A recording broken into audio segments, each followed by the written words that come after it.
سامعین محترم، حضرت ابو ہریرہ رضی اللہ تعالی عنہ سے روایت ہے کہ حضور جان جانا صلی اللہ تعالی علیہ وآلہ وسلم نے ارشاد فرمایا: بادروا بالاعمال ستا طلوع الشمس من مغربها او الدخان او الدجال او الدابة او خاصة احدكم او امر العامة۔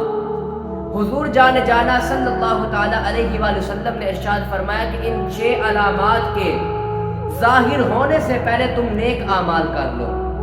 تو سامعین محترم، وہ 6 علامات کون سی ہیں جن کے بارے میں حضور جان جانا صلی اللہ تعالی علیہ وآلہ وسلم نے ہمیں بتلایا کہ تم ان 6 علامات کے ظاہر ہونے سے پہلے نیک اعمال کر لو؟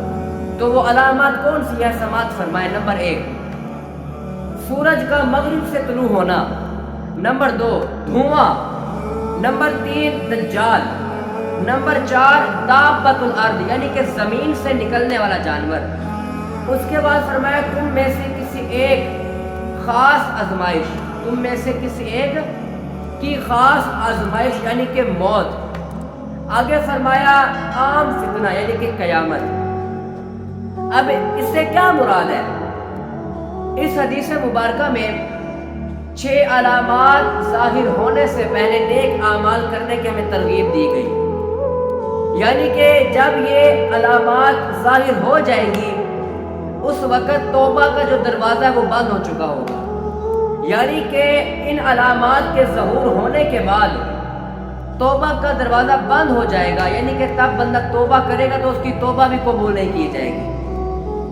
اور دخان یعنی کہ دھواں، اس سے مراد وہ دھواں ہے جو قرب قیامت ظاہر ہوگا، اور اس دھوئیں کی وجہ سے آسمان سے لے کر زمین تک ہر طرف اندھیرا ہی اندھیرا ہو جائے گا، ہر طرف اندھیرا ہی اندھیرا، قرب قیامت یہ دھواں ہوگا۔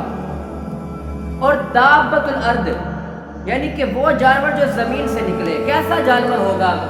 وہ ایسا جانور ہوگا کہ اس کے ہاتھ میں حضرت موسیٰ علیہ السلام کا عصا اور حضرت سلیمان علیہ السلام کی انگوٹھی ہوگی، اور وہ عصا سے ہر مسلمان کی پیشانی پر، ہر مسلمان کی پیشانی پر نورانی نشان بنائے گا، اور انگوٹھی سے ہر کافر کی پیشانی پر سخت سیاہ دھبا اس کا نشان بنائے گا۔ تو سامعین محترم، ابھی وقت ہے کہ ہم ان 6 علامات کے ظاہر ہونے سے پہلے نیک اعمال کر لیں۔ وہ علامات آپ دوبارہ سماعت فرمائیں کہ وہ علامات کون سی ہیں جن کے بارے میں حضور نے فرمایا کہ سورج کا مغرب سے طلوع ہونا، دھواں، دجال، دابۃ الارض، اور تم میں سے کسی ایک کی خاص آزمائش یعنی کہ موت، اور عام فتنہ یعنی کہ قیامت، یعنی کہ ان کے ظاہر ہونے سے پہلے تم نیک اعمال کر دو۔ وہ کسی نے کہا نا کہ آج لیکن کی پناہ، آج مدد مانگ ان سے، کل نہ مانے گی قیامت میں اگر مان گیا۔